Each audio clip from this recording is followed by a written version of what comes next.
Hi, everybody. My name is Alec. Kuss. I'm a counselor here at Edgewood Treatment Center in the core program. I'm also a alumni. I went through the Edgewood CTAP or Concurrent Traumas and Addictions program, and I went through the extended program. I followed the suggestions of my counselors when I was in treatment, and I've been clean and sober for coming up on 7 years currently on recording this. I do want to apologize for not being here live. This is a recorded video. I recorded it because unfortunately I wasn't able to attend this family webinar. Um, I will include my email at the end, so if you do have questions, I have utmost confidence that they will be answered by another member of the team here. But if you have any questions specific to me, you can email me, and I'll do my best to get back to you as soon as I'm able to. So. Yeah, again, so I'm a counselor here. I'm an alumni. I've been in recovery over 6 years. I sponsor men in recovery. I have a sponsor. I have a home group, and I do service work in the program. And why I'm really passionate about being involved in this family webinar program, beyond getting to work with Merlene and Debbie a little more, is in my experience in going to treatment and being the first person in my family to go to treatment, that blurb that I just kind of blurbed out there. I don't know if blurbed is a word, but that blurb that I just blurbed is it would mean a lot to you if you've been in recovery or if you know people that have been in recovery. But if you're new to recovery, that probably doesn't mean a lot to you. That's really where I kind of see my role in this. Is I really want to lower any of the barriers. Your loved ones are learning a new way of life, right? A new way of life with its own communications, its own traditions, its own language in some ways. And um, the last thing we want to do is isolate the family in that, because the family is a part of the recovery, right? It's very important. And I remember when I completed treatment, I had a few months maybe of sobriety. I remember my mom asking me like, "Well, when are you going to be done with these meetings? You know, aren't you better now?" And the idea in her mind that I would continue to go to meetings, weekly, multiple times a week for the rest of my life, um, didn't make sense to her, and it was because she didn't have this opportunity. She didn't go through this program. Um, so yeah, I really want to remove any of the mystery or the hidden aspects of recovery. And we're also going to try to cover some of the current knowledge and research around addiction and mental health treatment currently. So I was, I'm lucky enough. I'm blessed. I had an incredible opportunity to go through treatment and then go to university. So as soon as I started my education, I would have been 30 when I went back to school, went to university. My history before that was mostly construction. I was in the military for a time. Um, but from day one of university, I knew I wanted to be a counselor. I wanted to give back. Um, and I was really inspired by some of the counselors that I had, and some of them present in this thing. So to get to be a part of this team, to be a part of this group, it means a lot to me. So, um, but going through my whole university degree and going into my master's now, I've always been looking at it with an addiction lens, and that's why when this lecture became available, I did kind of jump at it as an opportunity to be a service. So today we're talking about addiction. Um, it's also known as substance use disorder, but it could be expanded beyond substances to process addictions or certain behaviors that we know to be addicting, like gambling, video games, cell phones are one that I think we're starting to really realize. But also things that technology's brought along, like pornography addiction. That can go along with sex addiction. There's food addiction, even codependency. People with I believe that people with the disease of addiction, we can find a way to abuse anything, um, and too much of any good thing can be a bad thing, and we can find a way to abuse it. All right, let's jump to the next slide here. So this is just an overview of what we're hoping to cover today. We're going to start with just some basic definitions, and then we're going to look at some theories of addiction, including the choice of the moral model, the BDMA or the brain disease model of addiction. We're going to talk a bit about the hedonic set point theory and the diathesis stress model and the biopsychosocial model. We're also going to look at some neurobiology of addiction and dopamine's impact, and we're going to talk a bit about recovery and neuroplasticity research. So after that, we're going to look at some categories of substances before going into process addictions that we're aware of and the signs and symptoms associated before we look at some common mental illnesses. Before ultimately we'll look at some statistics and prevalence rates, and we'll do a quick review at the end. So I'm really subscribing to that. I'm telling you what I'm going to teach you. We're going to teach you, and then we'll talk about what I've taught you, hopefully. So we're going to start here with some basic definitions. I think it's really important to make sure we're all on the same page before we start building on what we're learning. So mental illness is defined as a health condition involving impairment of emotions, thought processes, or behaviors associated with distress and or problems functioning in social, work, family activities, or all the above. So the main key there being in mental illness, we're talking about distress or problems functioning. And addiction is currently defined as a chronic, progressive, and relapsing brain disease characterized by the psychological and inability to stop engaging in addictive behaviors despite causing harm. So it's ongoing. Addiction gets worse, and there's an inability to stop. That's why it can look insane from the outside. Why would anybody ever choose to live on the street with substances than at home with all the creature comforts without substances? It doesn't make sense. 12-step recovery talks right away in step 1 about the powerlessness and the unmanageability. And we can see this in the definition of addiction here. The inability to stop is the same as saying powerlessness. Unmanageability is the same as saying causing harm chronically and progressively. So a couple points that I just want to mention here. Addiction is a mental health disorder. Specifically, substance use disorder is a mental illness. It's included in the DSM-5, or the Diagnostic and Statistical Manual for Diagnosis by Psychiatrists. European countries don't use the DSM, but they do use the ICD, or the International Classifications of Diseases. And last I was aware, they were currently operating on the ICD-10, and both the ICD-10 and the DSM-5 include substance use disorder as a mental illness. And the second point I really want to make here is that this is treatable, and there is hope. There is benefit of knowing that this is a recognized disorder. This isn't a weakness. This isn't a lack of willpower. This isn't a lack of caring. There is something medically wrong. We know there's something physically and medically wrong with the body when someone has addiction, and we can treat it, and recovery is possible. That's a really understated part of the narrative, I think.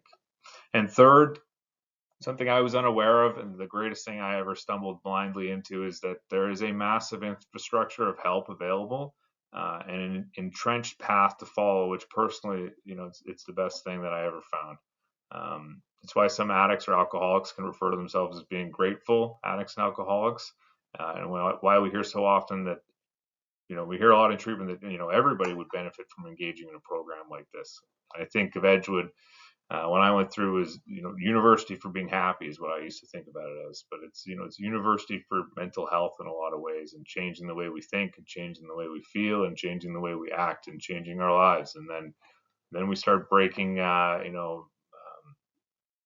breaking with tradition, breaking with family traumas. We can, by changing our lives, we can change generations to come, right? So the next thing we're going to talk about is addiction, and specifically some theories around addiction.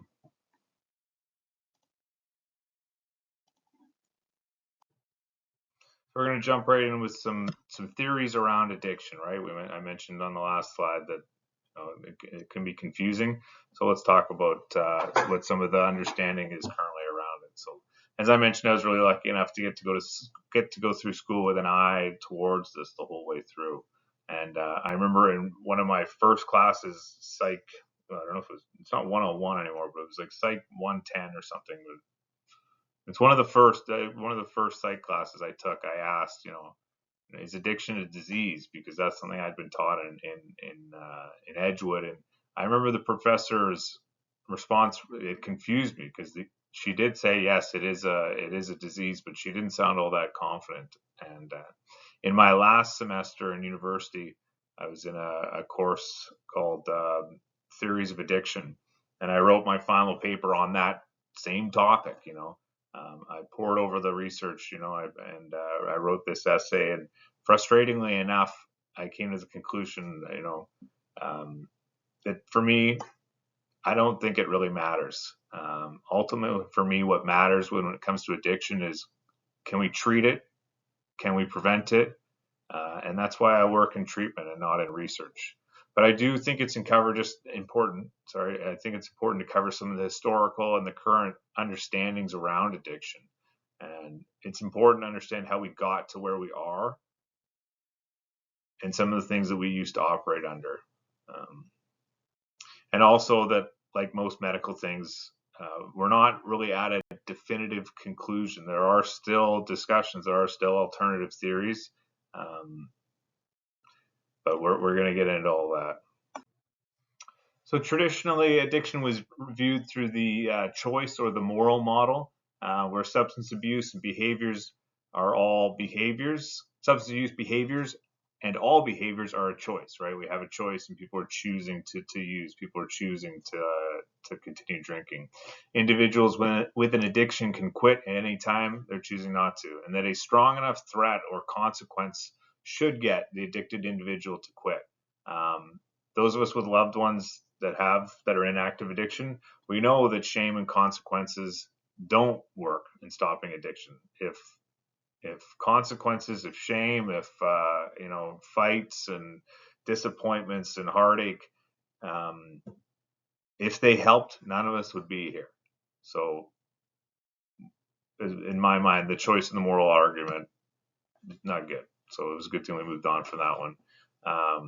What shame and consequences do achieve with addiction is that they push the addictive behaviors into the dark, into secret, and that's where addiction and mental illness just thrives, right? If we can shine a light on it, if we can bring it out of the shadows, we can treat it, we can help people.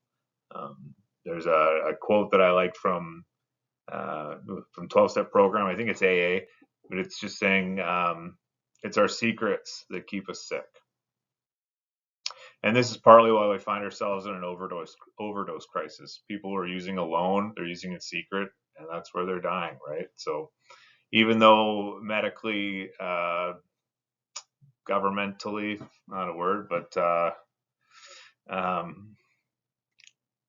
I think a lot of us put this on ourselves. I definitely felt like, well, there's something wrong with me. Why can't I control this? Why am I weak? Am I broken? And when I was told in treatment, you're not weak, you're not broken, there isn't something inherently wrong with you, you're sick. That kind of gave me enough time of not beating up on myself to start recovering. So this choice and moral model, I think it can cause a lot of harm as well, especially with people in active addiction. So the moral model was replaced by a more current understanding of addiction in 1997, which was the medical model, or the medicalization, alternately referred to as the BDMA, or the brain disease model of addiction. So it sees addiction as a brain disease where substance use is causing a change over our brain. And we can see this in the slide that I pulled straight out of one of my textbooks in school. And it's showing the loss of brain tissue resulting from heavy use. So we've got two similarly aged men. One is consuming far more alcohol over their lifetime, and you can see the loss of the dark tissue in the brain comparisons here. So part of the hope of the BDMA, the brain disease model, was it would remove stigma and medicalize what was previously seen as a moral failing. So this is 1997. They started doing this in the 1930s when Alcoholics Anonymous was getting going. They believed that alcoholism, like I said, it's synonymous with addiction. Alcoholism, addiction, was an allergy, that substances affected addicts, alcoholics, differently than other people. And going back to my belief that definitions are really important, an allergy is defined as an abnormal reaction to something. So if most people have a drink or a drug and it's nice and it's relaxing and they have one and then they drive home, that's a normal reaction. They don't make it their life. They don't make it their um, they don't let it ruin their lives. That would be a normal reaction. Somebody has one drink, one drug, and they want more and more and more. They want it every weekend now. They want it at the cost of all else. They're sacrificing, the joys of life that we all go through, because they're choosing this substance. That would be an abnormal reaction. So, I would argue on that definition of an allergy being an abnormal reaction that AA in the 1930s with a stockbroker and a GP doctor, I would say they weren't wrong based on that definition.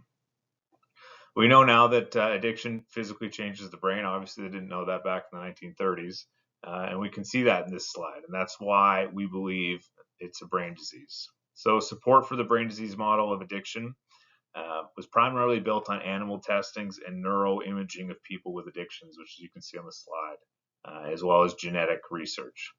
And this is partly still the accepted model. If you walk into AA meetings, NA meetings, they refer to addiction as a brain disease. It's what I was told for sure, that it's a brain disease. It's still how we're defining it. And this model has proved life-saving to many, including myself. The idea that I wasn't evil, I wasn't weak, I was sick, allowed me to, get enough space from beating myself up to recover.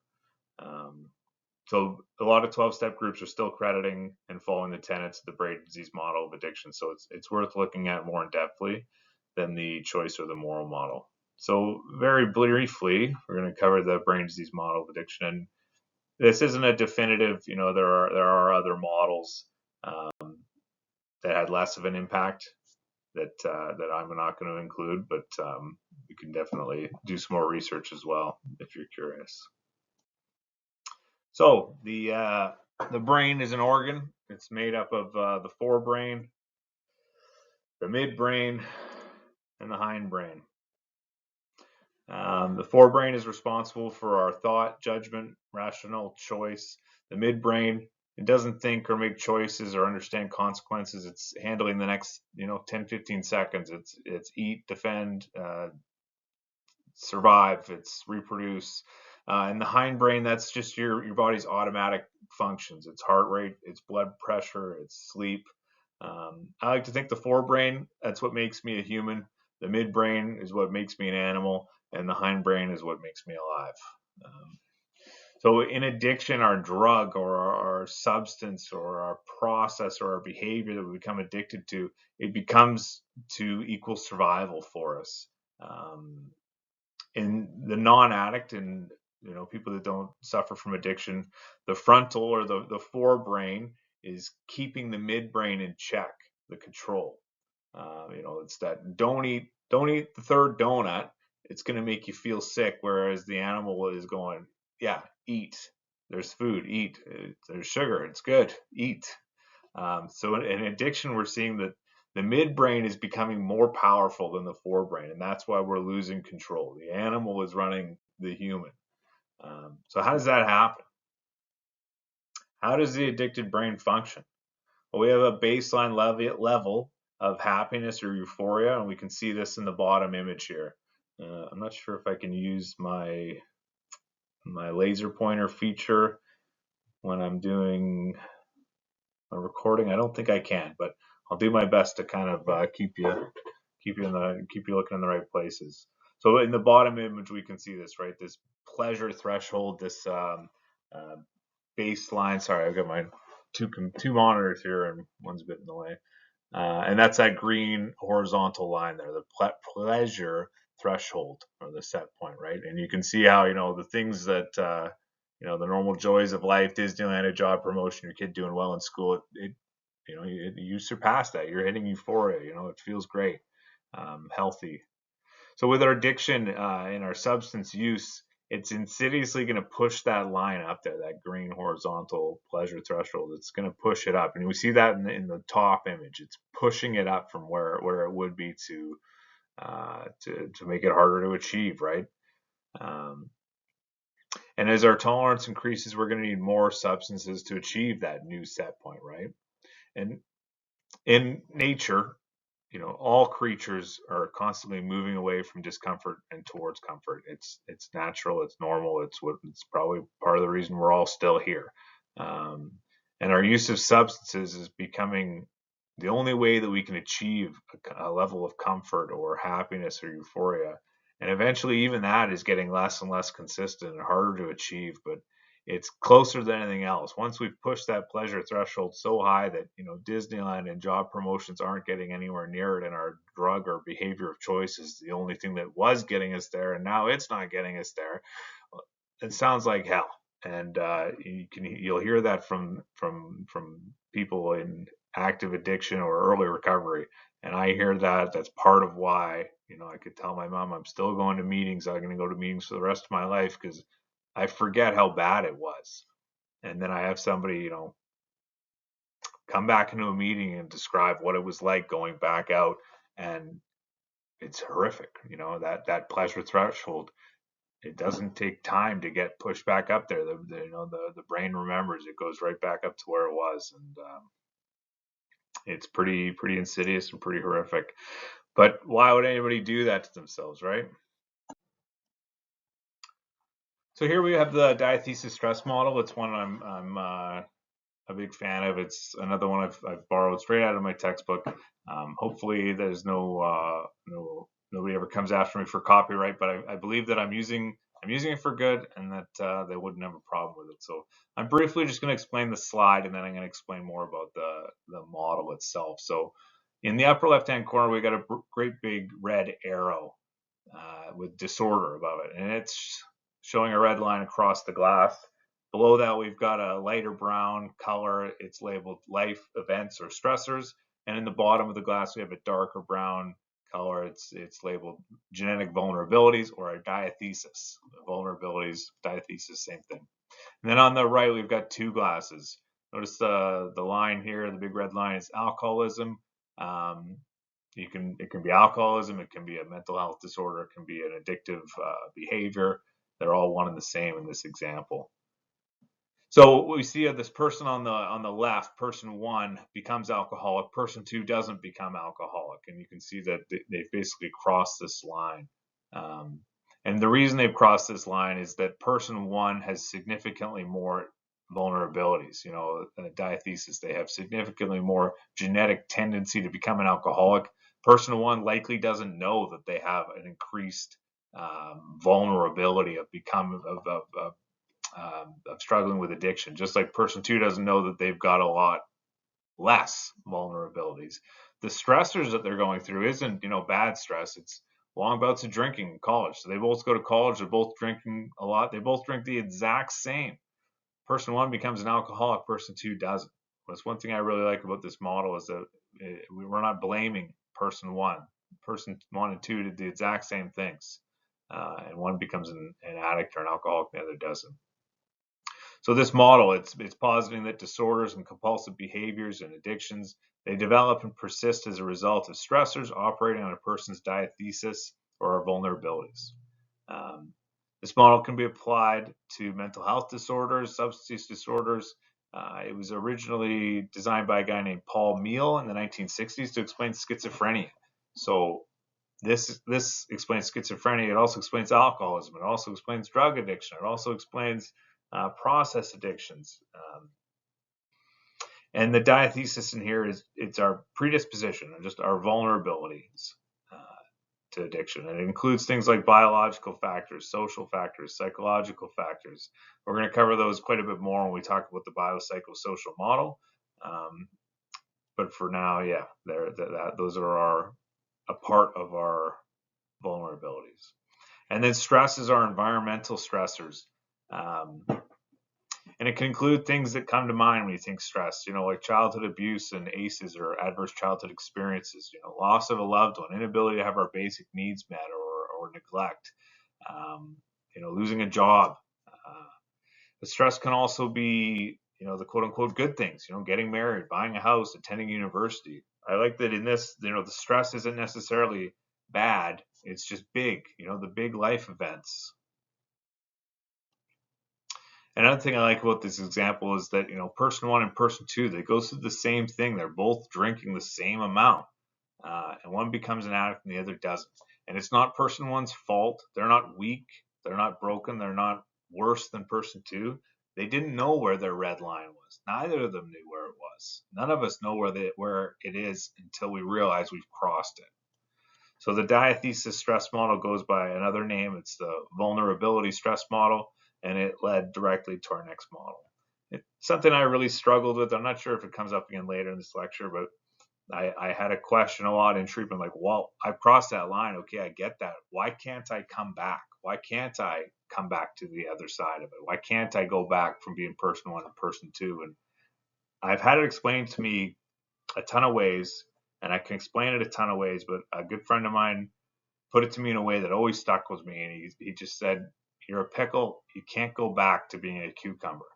And that made sense to me. You know, you can't go back sometimes. And this is a line that we've crossed. We can't go back, but we can recover. And we're going to talk about post-traumatic stress disorder later. A lot of the times people struggle with that because, I can't go back to who I was. Well, maybe you can't, but there's such a thing as post-traumatic growth. You can go forward. You can grow. You can become stronger. So how we treat addiction now is by looking at the whole, an integrated model of the biopsychosocial model. The biologic, psychological, and social aspect built on the BDMA, the dialysis stress model, and it adopts a holistic viewpoint. Holistic just means, back to definitions again, you know, uh, I hear holistic, I always think hippie for some reason. I don't know why, but holistic just means part of something, something bigger, something that's interconnected, and it can be explained only by reference to the whole. It's acknowledging the complex interplay between this biological, psychological, and social factors in shaping our health and illness. It sees addiction as more complex than just a brain disease. Just a brain disease. It sees it as more complex than a brain disease, despite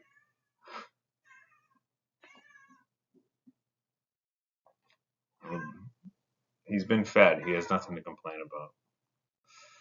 So it sees it as more complex than a brain disease. Despite it playing a part, it sees diseases as outcomes of dynamic interplay among the various dimensions. The model emphasizes the interconnectedness of these dimensions and recognizes their mutual influence on an individual's health. So every client that comes in Edgewood does a biopsychosocial history, and we're going to break it down a bit more here.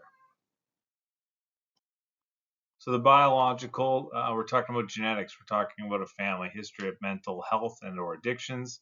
It can be really interesting how, getting into recovery kind of can bring a lot of these skeletons, we'll call them, out of the closet.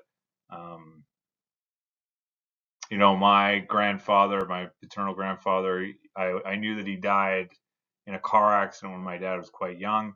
When I got sober, I'd been sober for a little while. My dad told me that he was drinking and driving. I never knew that. And my mom didn't know that. And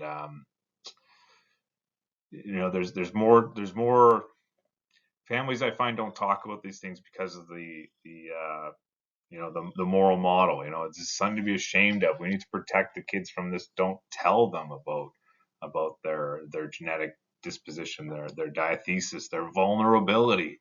So even if they might have known in the family, they're not telling people. So the biology can also include disordered biochemistry, brain abnormalities, and mental or cognitive impairments. So on epigenetics is looking at the genetics going back further, and the more studies they do on that, the more they realize how far back it matters. So epigenetics and addiction, it can go back 12 generations, and I don't even know what 12 generations looks like. I don't know what year that would be, but I know it's a long time ago. You are unprofessional. So talking about the psychological, we have developmental factors. We know there's critical stages of development, mostly in utero, not mostly, but specifically in utero, first 3 years of life and teenage years. Those are really crucial developmental stages. Psychological factors can also include difficulty with emotional regulation, perfectionism, grief, unresolved and ongoing, and struggling with delayed gratification, etc. It can kind of go on and on there. And the social aspect is huge. Lee Robbins, she was a researcher. She completed a study in 1974 about the high rates of heroin use in American soldiers in Vietnam. And in 1974, the war was ending over there, and a lot of soldiers were returning to America. And the president at the time, which would have been Nixon, he had a big concern of, we're going to have this mass, wave of addicted soldiers returning, and it didn't turn out to be the case, and that's because environment is so important. Soldiers, there's a lot of factors that are at play there, including, soldiers are suffering a lot more when they're in Vietnam.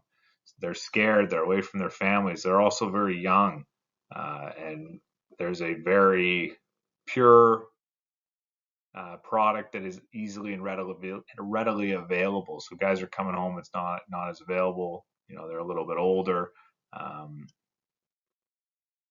The point is that we were expecting a mass of addicted soldiers to come back, and it didn't happen. In AA, they use a line that I really like, that the more time you spend in a barbershop, eventually you're going to get a haircut. In the 1970s, at Simon Fraser University, so right here in BC, Bruce Alexander, he did a really important study called Rat Park.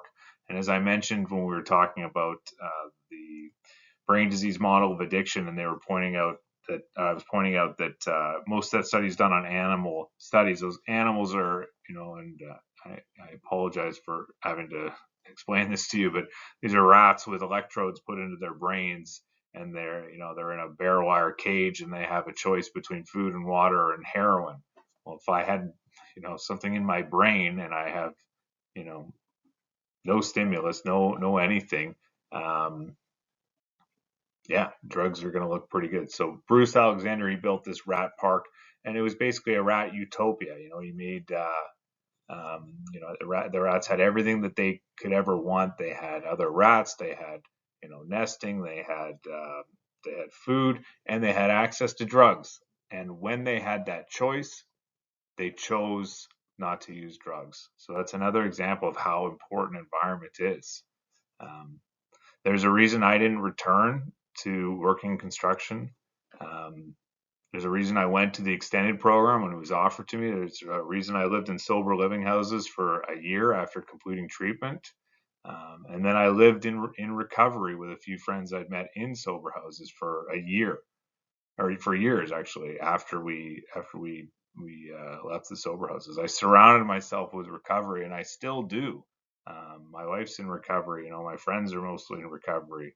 My family's not in recovery, but I have so much recovery in my life that it keeps me safe, right? It's the reason why I would recommend you don't work in a brewery if you're struggling to not drink, right? It's not a good idea. It's not a weakness to say that environment is stronger than the individual, and that's something that I believe, that the environment is stronger than the individual. We have willpower, but research on willpower says that it's a dwindling resource. If you're using your willpower all day, it can run out, and if you're in the wrong environment, it can be very dangerous for us. So to continue on this social and environmental one, as you can tell, it's one I'm particularly passionate about. So social and environment can also include family, work, peers, our relationships, maybe our attachment styles, which we get from growing up in our families of origin. Do we have a secure attachment? Do we have a anxious attachment? They can make a big difference. And our socioeconomic status. Environmentally, where you live, how you're surrounded. Are you close to nature? Are you close to people? Are you isolated? And then trauma, another one that can definitely be a part of the social and environmental. And isolation there again, right? If you don't have a lot of, you know, another great thing about the 12-step programs is you go in and, people will invite you to things. My home group is a men's meeting. It's every Friday night, and an hour before we all meet at a restaurant. It's an open invitation. Anyone that comes to the meeting is invited to come to this thing, and yeah, it's a great life. So the biopsychosocial model review, it's defined as a comprehensive model. It explains addiction through an interaction of biological, psychological, and social factors. So looking at it holistically, how are these three things, which contain a lot of other things, how are they interacting with each other? How are they affecting one another? And the key insight there is that addiction isn't caused by one factor. It's not just a brain disease. It's not just a choice or moral. It's not just environment. It's a dynamic interplay between the mind, the brain, and the environment and the individual. So we're going to switch gears here a little bit and dive into a bit more of what's happening inside the brain. So the neurobiology of addiction. So dopamine affects brain processes that control our movement, our environmental response, and our ability to experience pleasure and pain. Dopamine is released when drugs or certain behaviors are used, creating a sense of relief. Drugs flood the brain with dopamine in the pleasure pathways. So it's pushing that hedonic set point up, right? And we know that some drugs are targeting the brain's pleasure pathways. So we have the brain reward dopamine pathways on the left. These brain circuits are important for natural rewards like food, music, sex. Yeah, food, survival. This stuff is very, very important. And how drugs are increasing the dopamine. So the left square image there, we've got while eating food. On the right, we've got cocaine. So typically dopamine increases in response to natural rewards such as food. When cocaine is taken, dopamine increases are exaggerated and communication is denied. So we've got on the left, we see eating food, right? We got the synaptic cleft there, and we have dopamine passing across to the dopamine receptors. What doesn't make it across, what isn't making it down the pathway gets reuptake to the previous synapse, right? When cocaine is introduced, cocaine is going to block the reuptake. So we get a lot more dopamine in that synaptic cleft, and a lot more of it is getting absorbed. A lot more is making it down the pathway. So in this example, we're seeing normal dopamine release while eating, and we're seeing a lot more. So the red balls are the cocaine, and they're blocking the reuptake of dopamine in this example. So dopamine and addiction. So the image here is going to show us repeated exposure to drugs can deplete the brain's dopamine receptors, which are critical for one's ability to experience pleasure and reward. This is, what's happening when we're pushing that hedonic set point up. This is what's happening in our brain. Repeated use is depleting the receptors, which we need to pass dopamine. We need dopamine to feel good. We need receptors to get it from one synapse to the next, right? So on the left in this black image here with the colors, the left is the control. So that's just, a healthy, normal person without substance use. And on the right, we have people suffering from different addictions. So we're looking at the dopamine D2 receptor availabilities here. And, red is good, orange is good, yellow is okay, green is good, blue less good, right? So yeah, we can clearly see that cocaine compared to the control, there's no red. Meth, we can also see just the holes in the brain here, completely changed, totally disfigured receptors. Alcohol, we still have some receptors working well, but significantly less. And with heroin as well, we're losing that ability to feel good. But I've got hope. I've got great news. Neuroplasticity. This is the brain's ability to reorganize itself by forming new neural connections throughout life. This allows the brain to adapt to new experiences, learn new information, and recovery from injury or changes. Anybody remember in, Science 10, you might have learned about Phineas Gage, and he got a railroad spike through his head. Well, his brain figured out how to live, how to reorganize itself. So we can initially expect changes.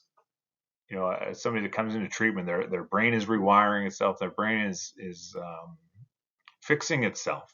Within days to weeks of being in sobriety, and we can see changes in sleep, mood, and energy. We see that in treatment every day. It's an incredible place to work. People come back to life. It's amazing. We start seeing significant changes in the brain structure and function between 6 months and a year. And that's, most patients are in Edgewood for 50 days. If you get an opportunity to go to extended, that's maybe, minimum 42 days, maybe 90 days. I was lucky enough to do 90 days. By the time I left Edgewood, I was at that 6 months. Then they told me to stay in sober houses for another year. My brain I had a chance. Um, a lot of people recover by going home. I don't want to make it seem like that's the only way is the way that I went. But if you have an opportunity to take these paths, take them. Because it's the environment's really important. Uh, I think it might be a harder path if you don't go to extended, if you can't go to sober houses, but tons and tons of people do it, so it's very doable. Or a long-term recovery and rebuilding healthy neural pathways, it can take years, right? But we know, 7 years, every cell in your body is supposedly been replaced. I don't know if that's actually scientifically backed. That's just something I've heard. So, uh, but yeah, depending on when you went to school, you might believe that children, they have good neuroplasticity or brain plasticity, and that adults might have more of a less of a fixed mind. That old saying of old dogs and new tricks, aren't going to work. Well, that's been proven wrong. You can teach an old dog new tricks. Um, and we can see that in this example here. We have 14 months of abstinence, and the body has replaced the dopamine receptors available. Um, so there is hope. No matter how far down we've fallen, we can come back. It's what we're built for. We're resilient. I lost vision in one eye when I was a very young kid, and I played sports my whole life. I was a wide receiver in football and things, right? Like your brain can, it's incredible what your brain can do.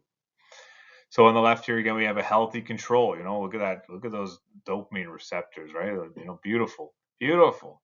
And then we have a methamphetamine addict. 1 month, he was already getting so. Remember that methamphetamine addict? Those initial brain scans. It was the brain was, there was no warmth there, right? 1 month into absence, we've got some red. 14 months. It's it's not the same, but it'll feel the same. And that's amazing. Thank God for that. Thank thank thank whatever for that. Thank our higher powers for that, because yeah, if we couldn't recover, it'd be a pretty dark world.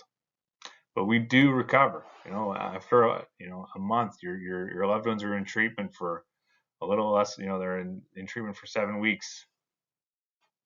They can start to feel normal again. But let's delve into some substance use subcategories. We got to talk about some substances here.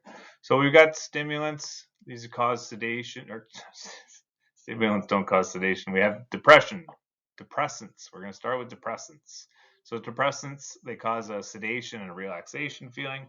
And one of the most famous ones would definitely be alcohol or barbiturates or benzodiazepines. Stimulants, we're talking about increased activity, alertness, and mood. An example being amphetamines, cocaine, nicotine, caffeine. Opiates produce a euphoria and pain relieving effect. We're talking about heroin here, fentanyl, morphine, oxycodone, and opium. Hallucinogens, they alter our perception. They may cause delusions, paranoia, and hallucinations. An example there is LSD, psilocybin, or magic mushrooms, and PCP. And then we have other drugs. So misused substances that don't fit neatly into depressant, stimulant, opiate, or hallucinogen fall into the other drugs category. Those include cannabis, which can be classified as a depressant, a stimulant, and a hallucinogen. Inhalants like glue, gasoline, anabolic steroids. People become addicted to steroids, muscle building hormones. and over-the-counter OTCs, just over-the-counter prescription meds, muscle relaxers, sedatives, and designer drugs. So these are the things that are cropped up's not the right word. These are the things that are made in a lab. So things like MDMA, bath salts, and those can be really scary for sure. They can all be scary, but they can be really scary.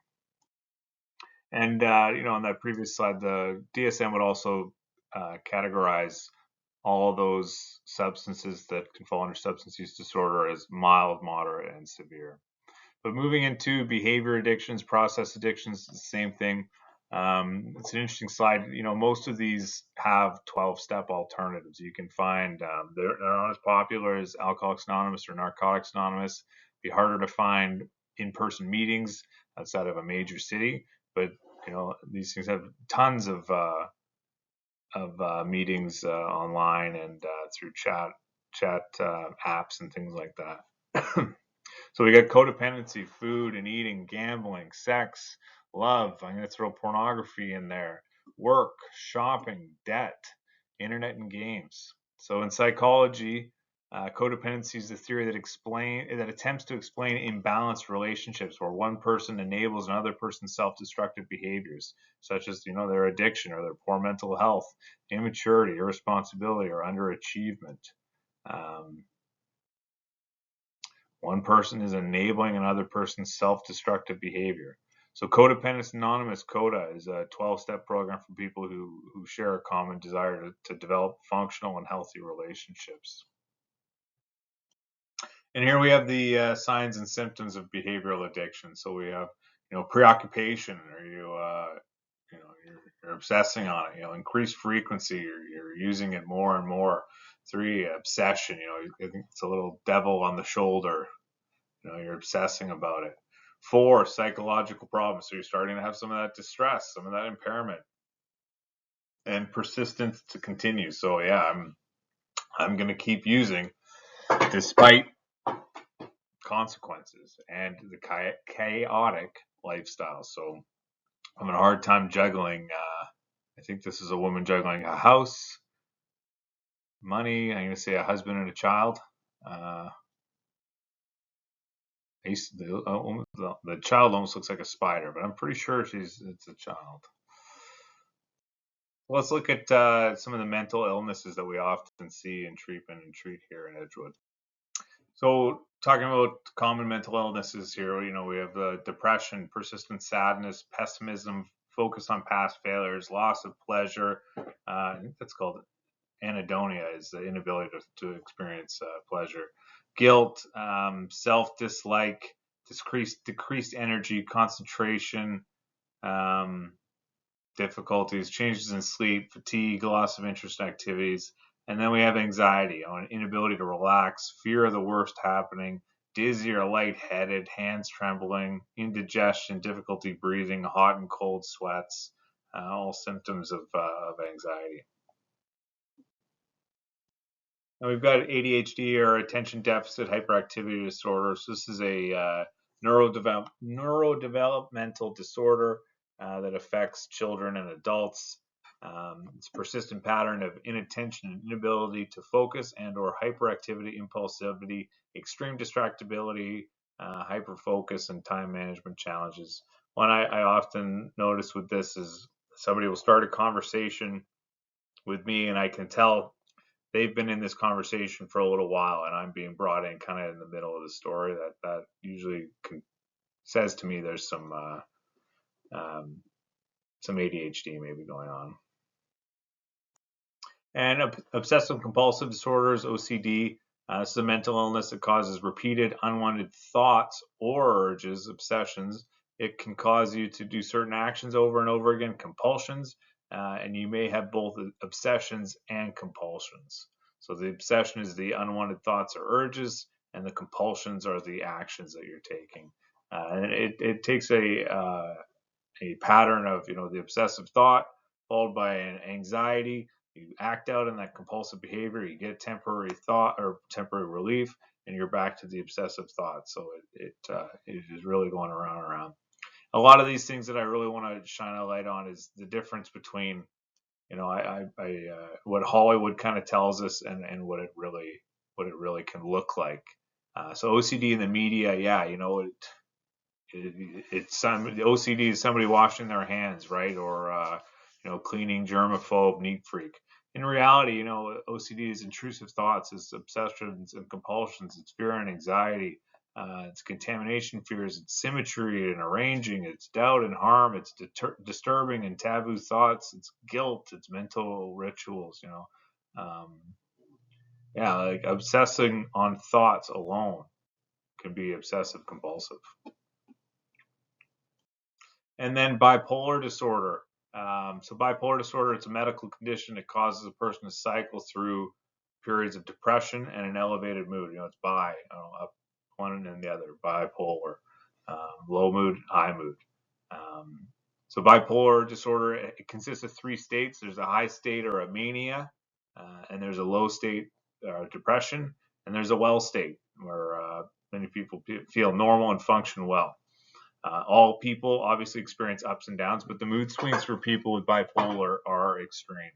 And I'll mention, mania is incredibly dangerous. When somebody is in a manic state, I think we're trained. We're led to believe maybe sometimes that depression is the dangerous phase, and it is. Mania is incredibly scary. Those people need, if someone is in a manic state, they need help immediately because they will destroy their lives in that state, and it's really scary. There's four types of bipolar. So there's bipolar 1.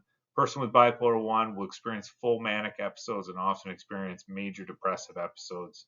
Bipolar 2, a person with bipolar 2 is going to experience hypomanic episodes, periods that are less severe than a full-blown manic episode, and major depressive disorder. So hypomanic is, you're not quite into a manic stage, but you are quite manic. Well, I cyclothymic disorder. Cyclothymic disorder. Should have practiced that one before. I can get really good at it. Cyclothymic disorder. So a person with cyclothymic disorder will experience faster cycles between the low and the hypomanic disorders, right? Or episodes, I mean. And then other specified or unspecified bipolar. This category describes people who experience most symptoms of bipolar but don't meet the full criteria for diagnosis.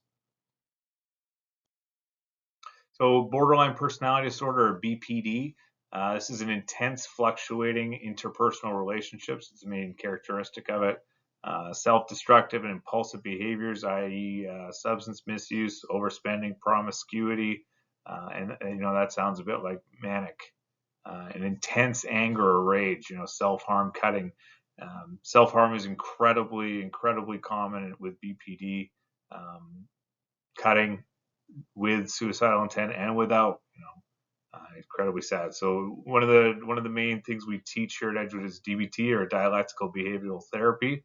It was developed by a psychologist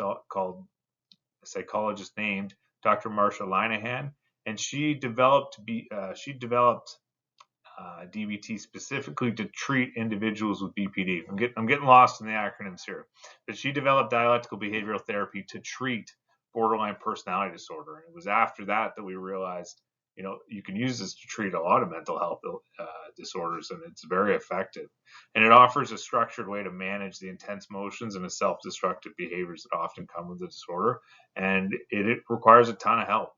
People that are doing a full DBT program, they need access to like a 24-hour helpline to manage these things. It's quite intense and worth it.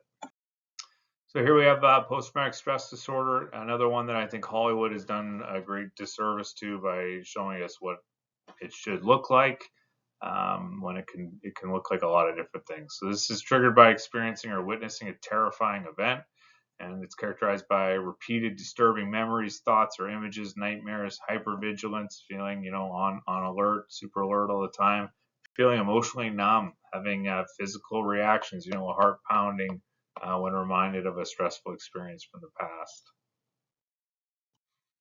And concurrent disorders are, they're really just referring to anytime we see any of these mental health disorders and substance use disorders concurrently. at the same time. And they can be any combination of them. So substance use disorder, so maybe drugs, maybe alcohol, with a mood and anxiety disorder such as depression or panic disorder. Substance use disorder with a severe or persistent mental health disorder such as schizophrenia or bipolar. Substance use with personality disorders like borderline. Substance use with eating disorders such as anorexia nervosa or bulimia, and other substance use with mental health disorders such as gambling or sexual addictions. And if we look at this statistics for mental health and addiction, in any given year, 1 in 5 Canadians are going to experience mental illness. By the time Canadians reach the age of 40 years old, 50% or half of us have had or have a mental illness. In 2019, a survey of working Canadians, 75% of respondents said they would be reluctant or refuse to disclose a mental illness to an employee or a coworker. So 3/4 of people, if they're struggling, they're not going to tell anybody. 3/4. More than 3/4, those 76% of respondents stated that they themselves would be completely comfortable with and supportive of a colleague with a mental illness. And that always it hits me quite hard. That most of us wouldn't ask for help for ourselves, but most of us would support each other, right? The annual economic cost of mental illness in Canada is estimated at over $50 billion per year. This includes healthcare costs, loss of productivity, and reduction in health-related quality of life. So the annual economic cost of substance use in Canada is estimated at nearly $40 billion. This includes the costs related to healthcare, criminal justice, and loss of productivity. And not to mention the human suffering that we're talking about. And we know that investing in mental health has been shown to produce a net cost benefit and a positive return on investment. So for people to think like, in a very capitalistic, like we shouldn't spend money on this, spending money on this saves us money, So here's just an overview of what we kind of looked at today. So, we looked at some theories of addiction, the choice and the moral model, the brain disease model, the BDMA, including the hedonic set point, the diathesis stress model, and the biopsychosocial model. Again, as I kind of mentioned, it's a very truncated, brief explanation, but the choice and the moral model covered time up until 1997, and then there's been other models. This is the main. I think this gives you a good understanding of where we got to. We're currently operating under the biopsychosocial model, and that's how we got. This is how we got here. There are alternative theories, but this is still what we're operating under. This is still what the medical system's operating under, and it's what we'll continue to operate under until somebody comes up with something better, right? We're always open to something better. Neurobiology of addiction. So dopamine's role in reward and reinforcement, the impact on brain functioning, and the neuroplasticity and recovery. There is hope. There is hope. It's incredible how quickly the brain comes back. It's incredible how quickly we can recover. The more of us recover, the more people we help. It's a pretty cool thing to be a part of. And we talked about some types of addictions, some substances categories, stimulants, depressants, and such. We talked about some process addictions, including gambling, sex, and internet. And we talked about some of the signs and symptoms that we can recognize them with. We did cover very briefly, Van, some mental health and statistics, some common disorders, anxiety, depression, PTSD, and some key statistics on prevalence and co-occurrence.